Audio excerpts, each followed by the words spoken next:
SIM जालियाती घटना और 4 गिरफ भद्रक जिला भंडारी पोखरी 4 जन को गिरफ कर पुलिस युवक मैंने सिम गुड़ी व्यक्ति अजाणत ना आक्टिव करने मोटा अंकर टंका नहीं बाहर राज्य में बिक्री करुले सिम को साइबर क्राइम और डिजिटल आरेस्ट भली कार्य विनियोग कर दिल्ली पुलिस द्वारा गिरफ अभियुक्त बयान आधार में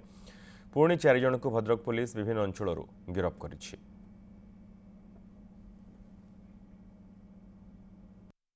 बाहर राज्य दिल्ली एक पुलिस टीम आसते भंडारी पोखर अंचल जन युवक को गिरफ करते जोटा कि साइबर रिलेटेड चिटिंग थिला जोटा कि सिम टी जोटी था प्रोक्योर होता आमर एठू से संक्रांत में आमर भद्रक जिला पुलिस भंडारी पोखरी थाना एक मामला रुजु होती 14/26 से केस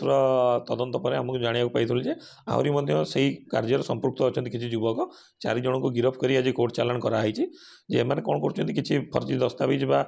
किसी आइडेंटिटी प्रूफ लोक नहीं सिम प्रोक्योर कर जो सिमटा कि बाहर राज्य को परवर्ती समय चालाण कर जोटा कि साइबर फ्रॉड रे व्यवहार करा जाउछि।